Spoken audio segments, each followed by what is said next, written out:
What's happening, guys? Welcome to episode number 8 of Sustainable Sedition Radio. As always, I'm your host, Calvin Hutton, and today I'm just going to be kind of giving you guys a little bit of a live update. This is mainly just an experiment. I don't know exactly what direction I'm going in with everything yet, seeing as how we've got the baby coming, like literally any day now. You know, she's having contractions. She's really feeling super pregnant, and you know that last month is just like super hard on a woman's body. Her hormones have just been, you know, coming up to this crescendo, since the moment that she got pregnant, and it's just, she's feeling it. She is in it, and I am in it. So we announced that we're taking a step back from the dispatch, and we're going to be going into more of a live, real-time updates on how me and my family are putting everything into practice that we've been talking about over the dispatches. And it's also given me an opportunity to step back and do kind of like more short-form micro episodes in the meantime, while I figure out my voice, while I figure out what it's going to look like with a new baby, and having two under 2 years old, which is, my son's about 15 months old, my daughter's 6 years old, going to be 6 in August, and then now we're going to have another one. So it's going to be just glorious chaos for the rest of our lives, honestly, but especially these next few months to a year are going to be just a lot to adjust to. We're very excited, but we're also trying to set things up so that we're successful. So, you're going to have to forgive the sound quality. You might hear some interesting sounds because I am going to be recording these episodes on my, it's about 50-minute, hour and 5-minute, depending on traffic, commute to town from up here on the mountain.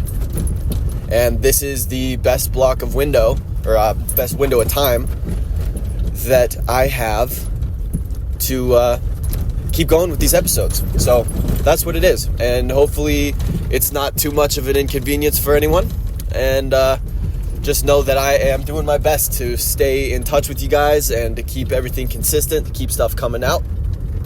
And that's really what the next phase of Sustainable Sedition Radio is going to be. It's going to be tailor-made to my situation. So hopefully you guys enjoy these next few weeks as we kind of figure stuff out. And please, as always, reach out to me. I want to hear your feedback. I want to hear topic ideas. I want to hear your questions about, specific things. Like if you're thinking about doing meat rabbits, for example, I've got experience doing it. I've been doing it for a couple of years. We're not doing it at this moment just because we've got so much other stuff going on. But, I definitely am in a position to be able to answer any questions that you have for me. So, the homestead situation right now.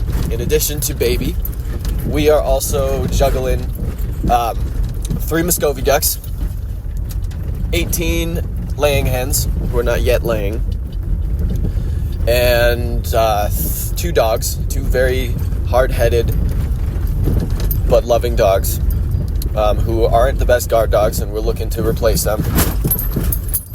Well, to add a leader to the pack, more like it. And then we also have our 3 cats, right? And my daughter named them all. And one's name, they're all females. One's name is Momo. The other one's name is Biggie Smalls. And yes, she came up with that herself, my 5-year-old. And the third one is Slipper. And we're all one big happy family up here on the hill. Unfortunately, homesteading isn't always this pristine, Pinterest, Instagram, picture perfect thing, It's ugly, it's messy, there's failure, there's a lot of trial and error, there's a lot of learning curves, there's a lot of goddamn work. So right now, our situation, just to kind of paint the picture for you guys, is we're up here on what used to be an old pot farm, back when that was a big boom in this area of Northern California where we live. And if you know about the Golden Triangle, or the Emerald Triangle, sorry. Yeah, shows how long I've lived here.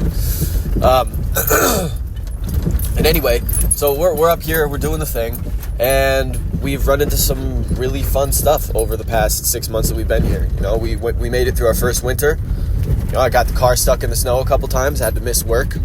There was a period of, I think, about 2 weeks, if I remember correctly, where we were just, totally snowed in. It's like not even worth it to try and get down the hill in conditions like that. It's just dangerous. There are sheer cliffs on either side of you on certain points of the drive down, and it's a long way to fall with slippery black ice covered roads and a couple feet of snow, so you're just skirting all over the place, fishtailing out, and there comes a certain point where it's just not worth the risk. So during those times, we just really got to make sure that we have what we need on hand. We really got to make sure that we've got the pantry stacked up, we've got meat in the freezer, we've got eggs, we've got whatever it is, snacks for the kids, milk, yogurt, freeze it, whatever. And it's fun. It adds an element of like, oh, this is like a survival game to the whole situation. And, that keeps it light and not stressful when you come at it from that angle. So that's kind of how our winter went. There's a lot of interesting learning experiences throughout that. One thing, making sure that we keep our power usage low, because we're running off solar, and once the sun goes down, it's like that's it, and the batteries can only hold so much of a charge before they start emptying out, and then you have a longer time before they can refill the next day. That also looks like going out with a push broom and shoving all the snow off of the satellite dish so that we can continue to get internet, and shoveling all the snow off the solar panels so that we can actually get power. And you only do that every couple days, unless we have like some mega snow event where we're getting like a foot or two in a day, which does happen rarely, but it does happen. And man, it's different. It's a whole different game being out here and like truly off the grid. We are not connected to any city power, any city water. My father-in-law has this whole system rigged up where it's a gravity-fed line that comes from a spring that runs down the side of the mountain, that all the neighbors up here, they just kind of pull from the spring. The spring dries up or starts to get really low around, really this month, really within the next 2 weeks, everybody is has an agreement to stop pulling from that stream, so that there's enough there in case of emergencies. So that means that we fill up stock tanks. I think we have 8 or 9 5,000 gallon barrels. Some of them might be 2,500. I'm not 100% sure. I'm still figuring out the system. My father-in-law has been showing me the ropes and kind of helping me understand how it works so that I can get out there and, help him manage it and take care of it and, go out and fix a busted water line when that happens, and it does. Make sure, and you know what, honestly, dude, it's been such an adventure, because it's like, and a pain in the ass, because we'll go to water the garden or whatever, and someone will forget to turn off the hose, and we come home and it's like we've just dumped out like 7,000 gallons into one spot in the garden. And like, I'm not even exaggerating, there's like a tank and a half that got emptied throughout the day that nobody noticed, and then we have to turn the pumps back on and refill the freaking storage tanks, and it's just always a game. It's always a game. But yeah, it's fun and it's meaningful, and it teaches you real skills, and we're out here learning how to do it. I'm learning how to do it. I didn't grow up doing any of this stuff. I grew up as total suburbanite, in the middle of upstate New York. And there were times where we did live closer to the city. There were times where we were out a little bit more in the suburbs. But I mean, I never really had the opportunity back then to learn how to do the majority of this stuff. And up here, I mean, there's hunting going on. We've got tons of wild game. We've got turkey, we've got deer, we've got rabbits, we've got tons of quail, and tons of grouse, actually. And the grouse that are up here, they're just really cool looking. They've got this like crazy yellow frill on the sides of their head, the males do. And the first time I saw one was honestly back of like earlier this spring, and I saw it and I like screeched the freaking car to a halt, because I was like, what the hell is that thing. I had no idea what it was. I had never seen any grouse that looked like that before. It looked like, I'm not even exaggerating, it looked like something that you'd see on like the Discovery Channel or in some, Planet Earth documentary. It was crazy looking, just a crazy looking bird. I'd never seen anything like it in person in the wild. So there's all kinds of cool stuff up here. Tons of mushrooms. I remember a couple years back we were up here, we found a chicken of the woods mushroom, the orange shelf mushroom. I think that might be actually chicken of the forest, not chicken of the woods. But anyway, it's just huge. I mean, at least I think it was 8 pounds that we harvested from this one mushroom. And, that lasted us, we cooked it up, froze it, lasted us all winter. So it's fun. There's all kinds of cool stuff to get into up here.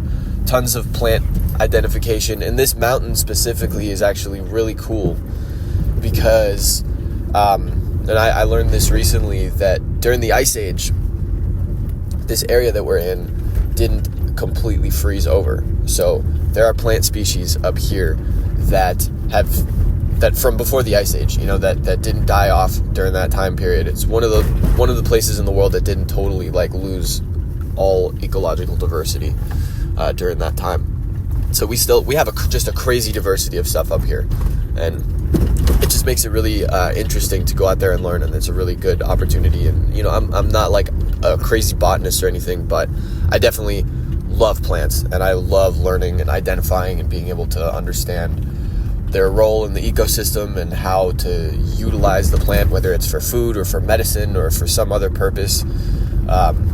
And it's really cool. It's really cool. We have a lot of fun with it. So as for our spring situation, this year the garden is probably the biggest project that we've had going.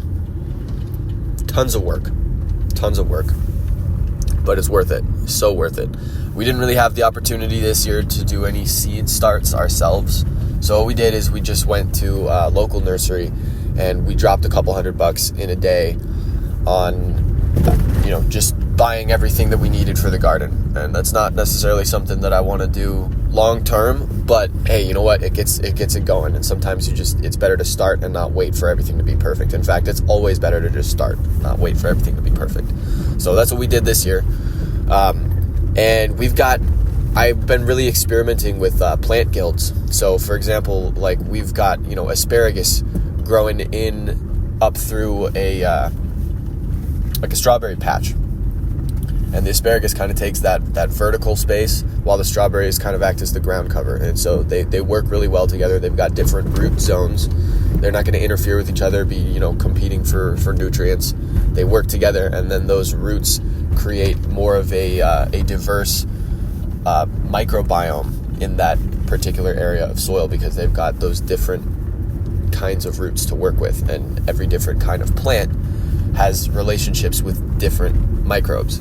So the more plant diversity you can have in your garden, the more of a soil biology diversity that you're going to have as well. And that's what you want. That's really what you want. Because then you've got the opportunity to have all kinds of mycorrhizal fungi in there, having these relationships with your plant roots and allowing your plants to be able to access nutrients that they wouldn't be able to without having these biological relationships. So it's been so much fun, honestly, just getting out there and figuring out what works. We're putting marigolds in our potato patch and, basil between our tomato plants.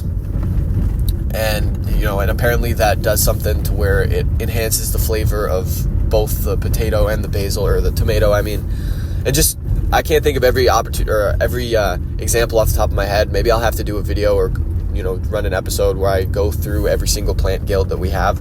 But I think we have a solid, between 7 or 8, maybe even 10 different plant guilds going on there, and it's really cool. And I'm talking, flowers for pollinators. I'm talking medicinal herbs for us, culinary herbs, main vegetable and fruit crops. And it's just a really awesome little system. So we've been having a lot of fun with that.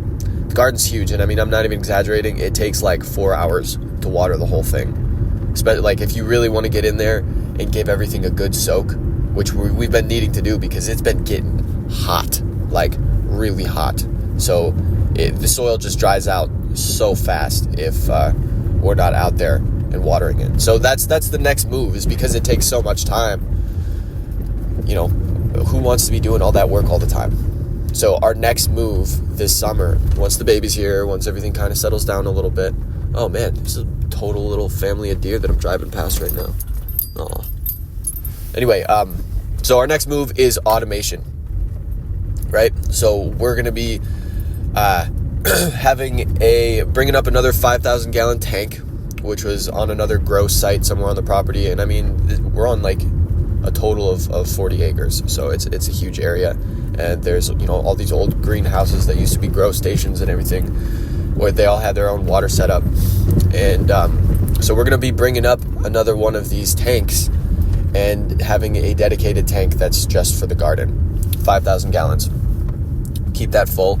And then we're going to have drip lines coming through the garden from that tank on a timer. So that's the plan. And we're just going to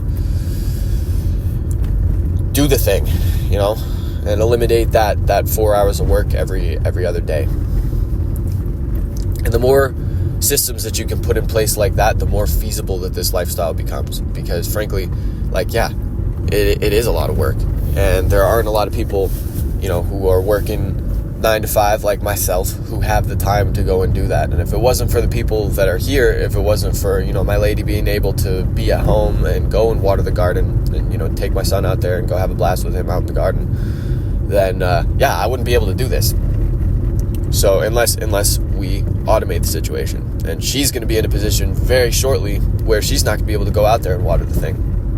She's going to be, juggling a newborn and a 1-year-old who's teething and weaning at the same time. And he's just, he's such a good kid. He's so good-spirited, and he's got such a good attitude about stuff. But, when he wants to, man, that fella, he is ornery, let me tell you. So that's really what it's all about, is it's tailoring your systems, your food production to fit your actual needs and your actual time that you have to put into the systems. So that's what it's all about. So we also have a situation with the ducks, right? We've got 3 Muscovy ducks. We had 4. When we moved up here, we had, I think, 6. And no, they didn't all get eaten by wild animals. I ended up shooting 2 of them, and we ate them. Actually, we ate one, and then we lost one in a chest freezer mishap where we left the thing unplugged, and we lost so much meat, man. I mean, okay, so check this out. We also have a wild cow problem before I go back into the Muscovy ducks. Back in whenever, a bunch of cows got out, a couple generations ago, and they have now there's a wild herd of wild feral cows up on this mountain, and they run through people's properties and they do all kinds of damage. And it's kind of like the neighbors just have a, kill on sight agreement with each other. If these things are there, they're free for the taking. And I mean, I'm not even kidding, man. There's probably at least in this one herd that's in this one area, probably 30 to 50 head of cattle, just out there running around, wreaking havoc on people's property. And, they're not always destructive, but most of the time they are. I mean, they're not supposed to be in this area. If I'm not mistaken, there aren't really any, huge ruminant animals like cattle that would have been a natural part of this ecosystem up here. And especially in those numbers with no natural predators. And I don't know, maybe they were like forest buffalo or something at some point. I don't know.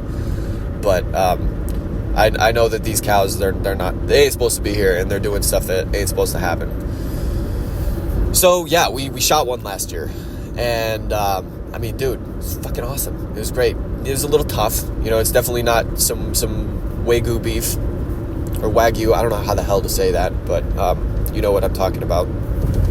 These guys definitely haven't been getting oil massages their whole life. They are wild, rugged ass cattle. And if you fucking get too close and you're stupid, they will trample you dead. Like, they are mean as fuck. I remember one time I drove past one of the bulls, and I mean, dude, he was just massive white bull, just sitting on the side of the road, and he didn't even, like, the rest of the herd, you know, they'll all kind of scatter and run off when, you know, we drive by, and, you know, they'll get out of the road, and we've actually, you know, had times where they don't get out of the road, and we're just driving at, you know, 5 miles an hour behind an entire herd of cattle halfway up the mountain, and that's always fun. But anyway, I drove past this bull, and, you know, usually they run, but this guy, he just fucking dead-eyed me, bro. Like, just stared at me right in the fucking soul while I drove past, just, like, daring me, you know, to do something. So anyway, back to the ducks. So we shot 2 of them, lost it in the freezer, and then one of the hens went broody, right? She started laying eggs.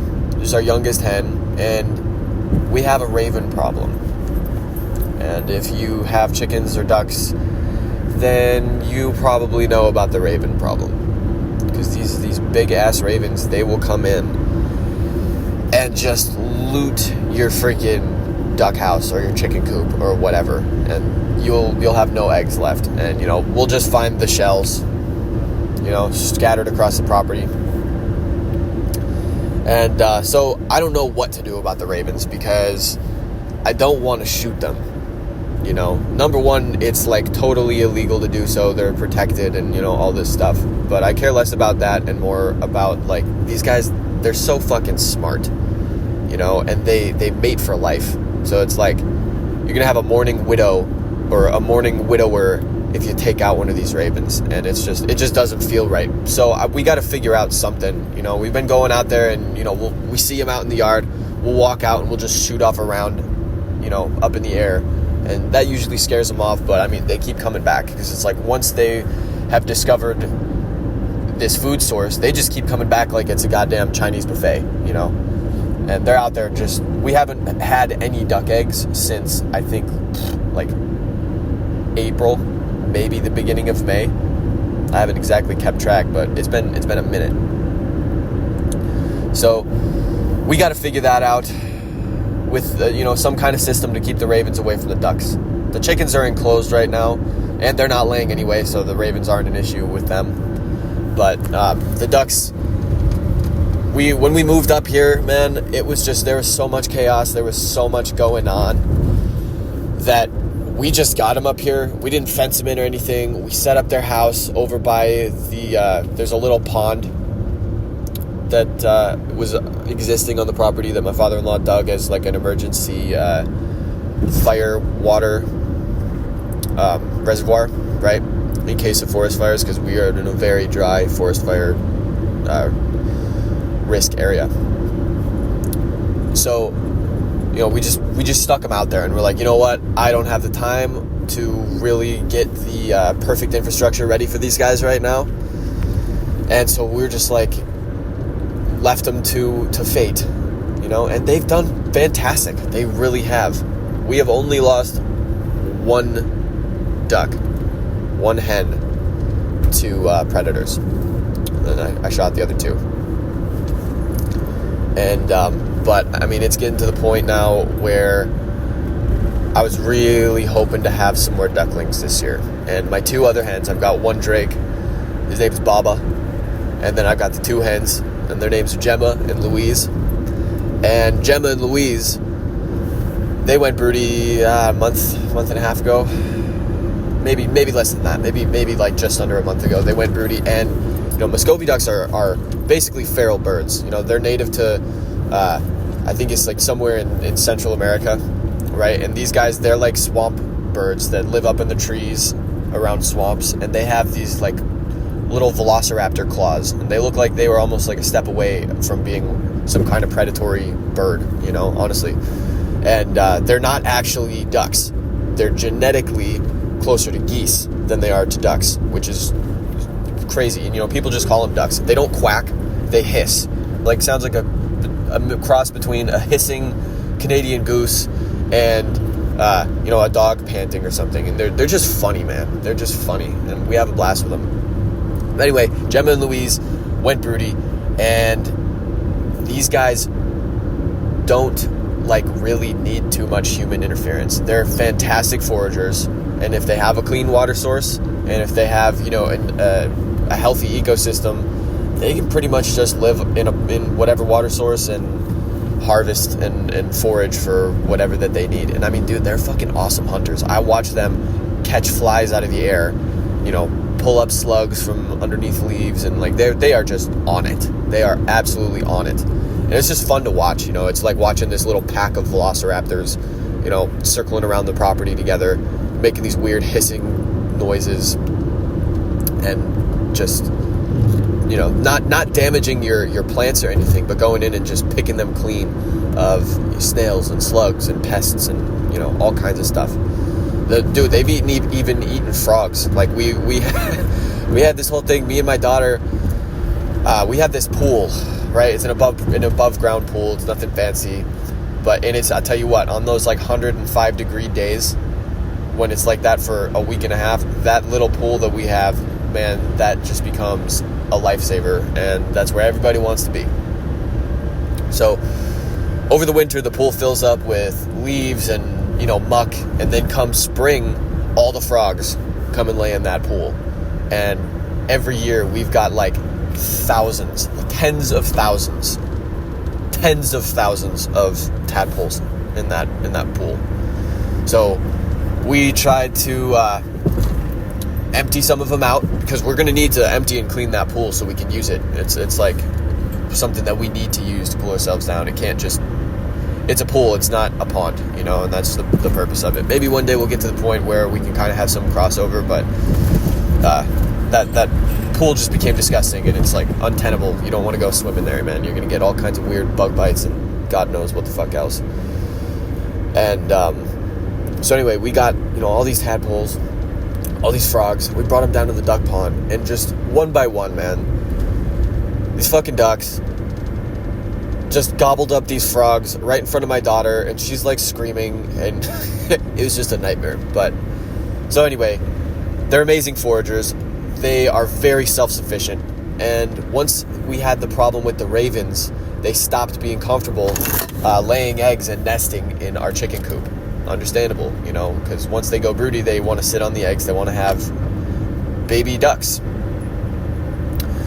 So they go and they disappear off into a bush for 28 days or however many days it is. I think it's 28 days. I'm not 100% sure. It might be more than that. Maybe it's closer to 31 something. But anyway, it's a significant amount of time where these ladies go and they lay a dozen or so eggs in one spot, in one hidden spot, and then they will go and sit on those eggs 24/7. They'll get up maybe once or twice a day to go and get some food and drink some water, but then they right back to sitting on those eggs. And they are dedicated. They're really, really great moms. They really, really are. And they'll do it all by themselves without your interference. But the problem is, if you're in a situation like ours where there's a lot of predators, that makes them really vulnerable. And we just don't have the time or the resources right now to really build the infrastructure to kind of fence them in and to make a situation that's, totally safe and conducive for ducklings. So, after a month of being really excited and waiting for them to come down with a trail of ducklings behind them, one day they both came back and they haven't gone back up. So,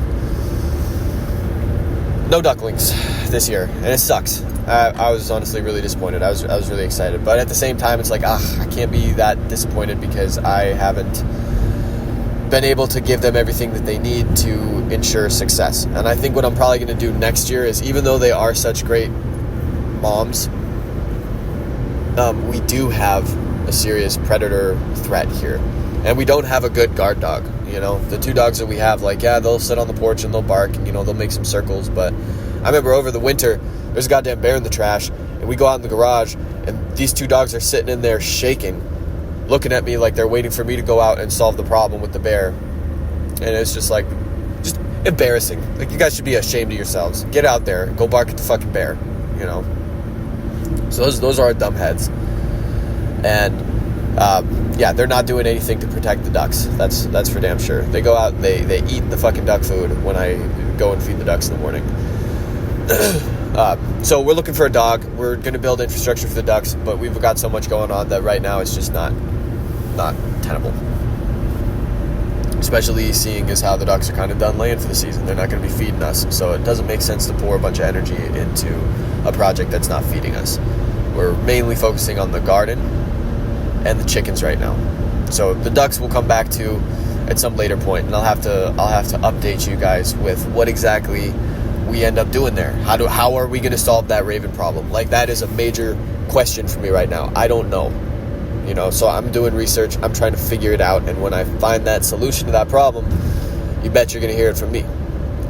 And hopefully, if you're ever in that situation, you can apply the same principles that I use to solve that problem in your own situation. We've also have a leak in the duck pond, so that's, you know, last bit on the ducks here. We've got a leak in the pond, so we need to get out there. We need to, you know, get some bentonite clay, get a tamper in here, drain the whole thing fully, and reseal the whole pond. So that's going to be a situation that's going to be fun. We're probably going to do that, I don't know, very soon. And in the meantime, we are mainly focused on this garden and these chickens, because those are our two big main producers right now. We eat a shit ton of eggs,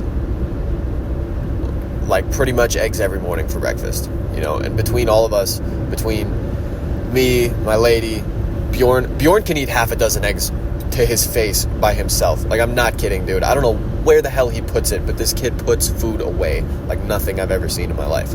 My daughter, you know, she'll have an egg or two every once in a while, but, you know, it's really me and Bjorn and my lady. We go through probably 3-4 dozen eggs a week. Easy. So having 18 laying hens is going to be a major dent in our food bill. So we got these guys when they were chicks over the winter, right? And I made this video way back in spring that the old chicken coop had collapsed in a winter storm, right? It just got too much snow on it. The structure wasn't solid, and it was also over 20 years old. So those three things combined, it just collapsed under its own weight, under the weight of the snow after a while. And so we had to rebuild. And in the meantime, while we were, you know, rebuilding, we got 30 chicks. 18 of them survived. So, you know, it's not terrible. It's not terrible. I don't know the percentage off the top of my head, but, you know, you could do worse. Could do better too. And so, you know, it's our first time doing chicks. So, you know, maybe we'll do it again. Maybe not. Hopefully we can keep these guys going and be able to raise our own next season. Get a little incubator. But, so yeah, we raised these chicks, and I think we got them back in March. So they are about 6 months old now, something like that. 4, 5, 6. I don't know. I'm not going to do the math right now. But however old it makes them from being born in March to being, you know, pretty much full-grown chickens in July. And they're going to start laying hopefully around September, October.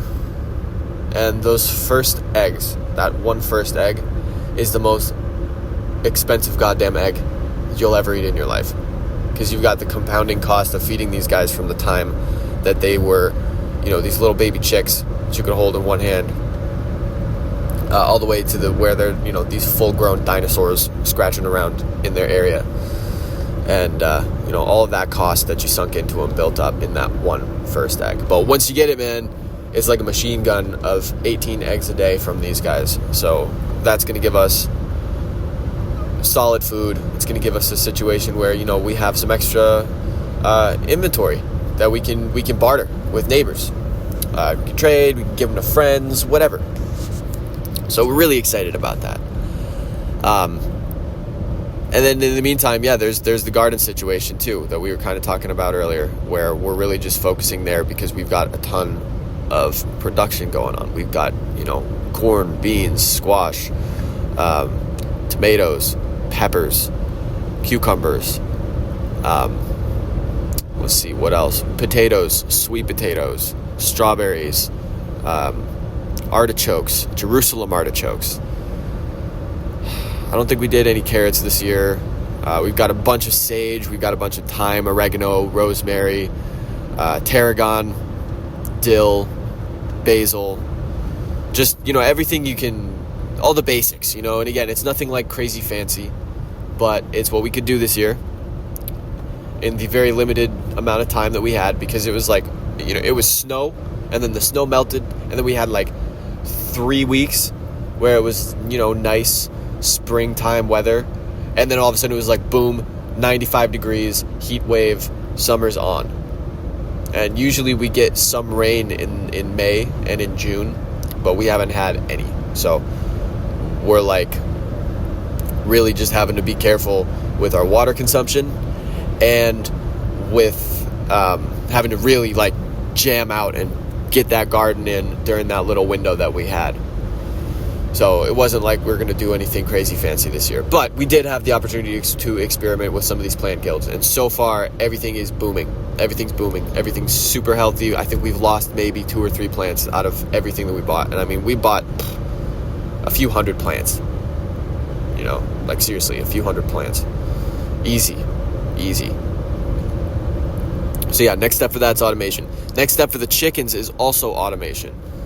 We want to hook up those little drip nipple things on a line that would be coming from the same tank that feeds the garden.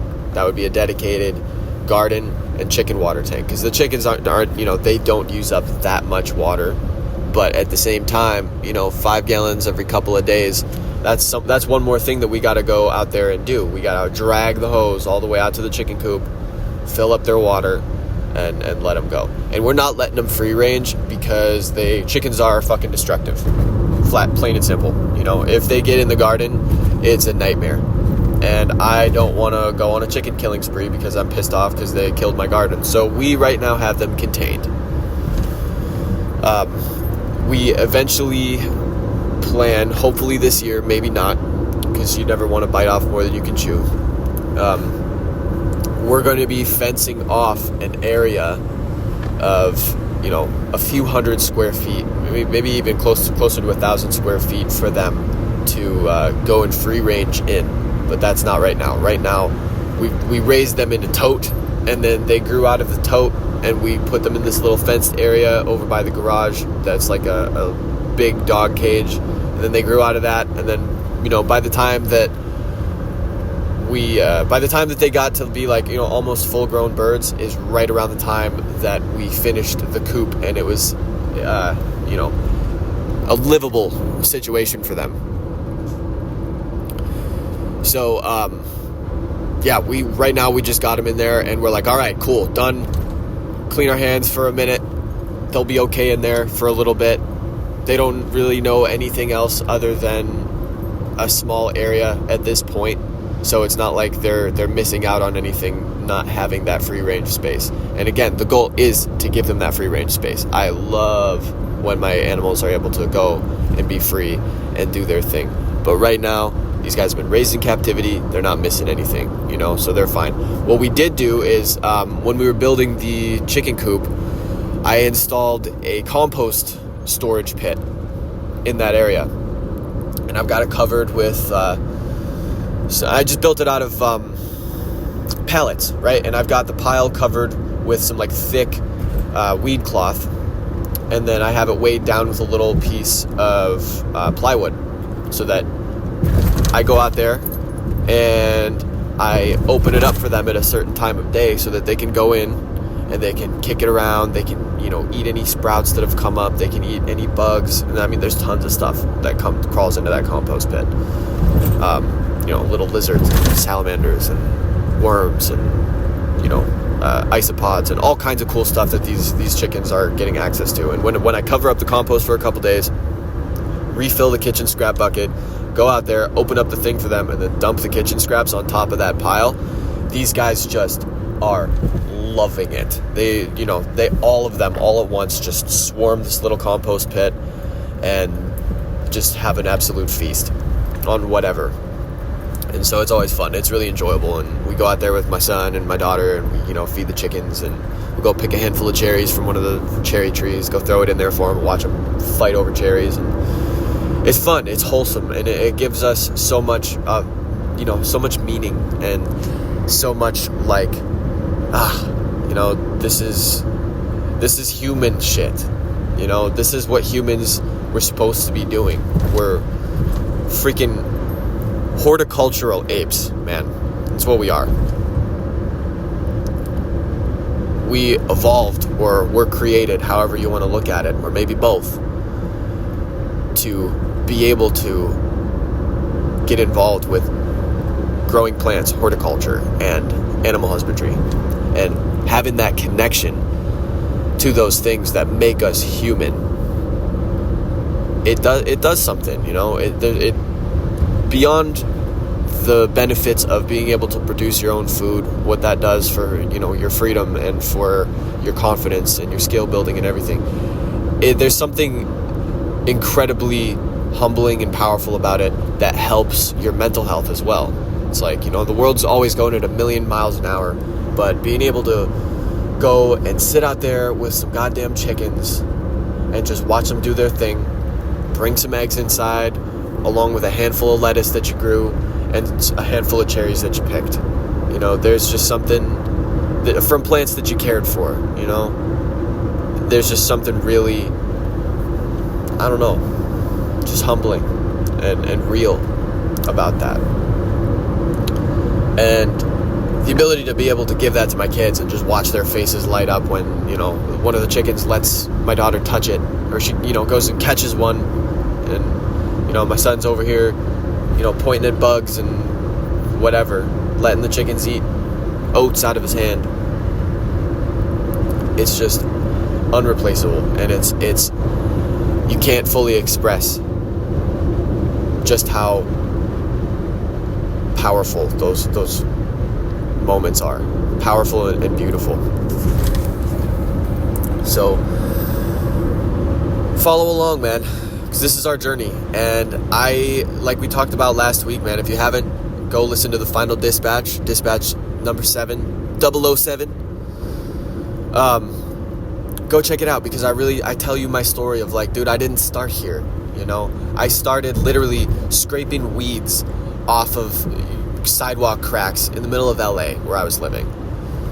And if I didn't start at that point and, start building that mindset, because that's what it is. Homesteading's a mindset. It's not, it doesn't mean that you have to have 40 acres and a freaking mule. And I think I made the same point last week. It's this mindset of being able to see these disconnected pieces of your life and put them together in a system that feeds you, that warms you, and that frees you, and that gives your life meaning. Homesteading is having a jar of pickles that you got at the farmer's market or the grocery store, it doesn't matter, on your shelf, so that they last longer than just cucumbers would. It's doing some sauerkraut on your countertop. It's growing mushrooms in your closet in a tote. It's having a vermicompost worm bin underneath your sink for your kitchen scraps, and then using that, the worm castings to grow, basil in your windowsill or something. That's how I started. In a little ass rinky-dink fucking apartment,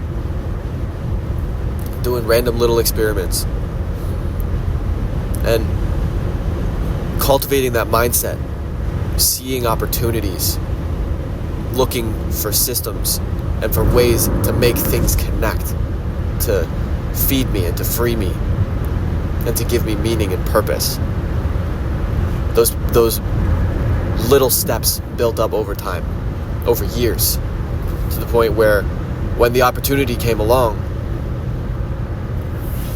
to really, get out there in an off-the-grid situation, it's like, I'm still a beginner, don't get me wrong, but I have enough of a lick of sense about what I'm doing and enough of an understanding to like really start making use of it. And I've got so much more to learn, like so much more to learn. There are guys that have been out here on this mountain doing this for longer than I've been alive. But it's cool and it's humbling, and it's like we get to be part of keeping those ways alive. And so do our kids. And that's what it's about. Because this world is so dependent to the point where it's freaking scary. You have grown-ass adults who don't know how to cook or use a kitchen knife, and who think that they adulted today because they did their fucking laundry. You know? Or they, made their bed. Or they microwaved some mac and cheese. And it's like, first of all, not only is it like not cute to be an infanticized adult and a big giant grown child, but it also makes us so easy to manipulate, because if we don't know how to do anything, then we depend on outsourcing every single one of our basic needs, every single service. And then centralized power, you know what they do with that. They dangle it in front of us. They dangle access in front of us. And because we don't know how to do those things ourselves, we have no other choice but to do, jump through their hoops and do whatever the fuck it is that they want us to do in order to get what we need. So that's why this that's what sustainable sedition is. That's why I call it sedition, because it's taking back that control that they would otherwise have over you, by learning how to produce your own food, by learning these skills, by teaching each other, by putting them into practice in your own life. And, it's not all about growing food either. It's about community. Not everybody's going to grow food. And thank God, because then we'd have saturated markets, So it's about community. It's about getting out there and supporting people who are doing it. You don't have to grow food to be involved in this movement. But you got to support the people that are. That's how you become a part of this movement, if you're not directly gonna, do some of these things. And if you don't, it's just because if you don't want to, that's fine. That's fine. I totally understand why somebody would not want to do this stuff. That doesn't mean just you can't be part of it, though. Part of this movement of sustainable sedition. And that's not just me like trying to boost my ego and have some like brand. It's like I came up with that name because I think that that's what we all need to be doing in order to get out of this situation that we're in, and kind of like interrupt the pattern and the trajectory of where the world is headed. Because we talked about it last week in Dispatch number 7. The world, based on the patterns of history and based on the systems and the patterns that are at play right now in the world, it's looking really fucking bleak for, the future of humanity at this point, unless we continue the pattern of people clawing their way back towards freedom and self-sovereignty. People have always done it, and now it's our turn. And this is how we do it in this generation. We learn those skills that we've lost, that we've outsourced to the state, when we've outsourced to the, quote-unquote experts who we get in line to receive every single one of our basic needs from. It's taking ownership of providing those needs for ourselves, supporting people and communities who are trying to do that. And that's what the movement is. So sustainable sedition, let's break that down. What does that mean? Why did I choose that name? So if something's sustainable, it's not just subsistence, right? It means that it produces more energy than it consumes, if something's truly sustainable. So there's a regenerative element, because if you produce more than you consume, you have a surplus left over. And with that surplus, you can reinvest it back into the system to grow your sustainable system, and you can use it to create other duplicate systems that do the same thing, that are sustainable, that produce more than they consume. So it's a self-replicating system is what something is when it's truly sustainable. It produces enough to where it can create more of itself. So let that sink in for a second. That's really what sustainable is. It doesn't mean, green and, it means all that stuff too, but it means that it produces more than it consumes. Now, sedition. Historically, that's a word that if you were, involved in acts of sedition, if you got charged with that, they could put you to death. You can get the death sentence for engaging in acts of sedition.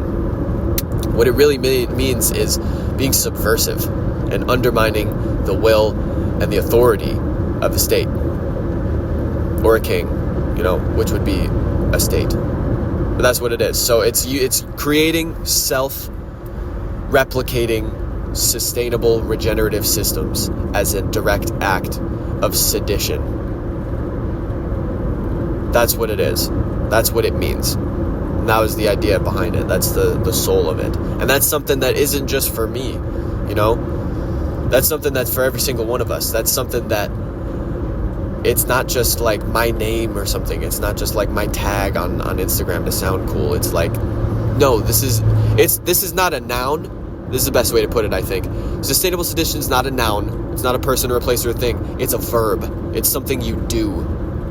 It's something you engage in. You engage in acts of sustainable sedition. So that's what this is all about. And with that, I'm almost to work, so I'm going to start closing out here. But thank you guys, as always, so much for coming and taking the time to listen. I hope that I haven't made a total fool of myself today and haven't rambled on too much. I totally came out this without any kind of a script whatsoever today. And I'll tell you what, I'm a much better writer. How I was doing for the dispatch. I'm a much better writer than I am a speaker. So bear with me. Forgive the sound quality.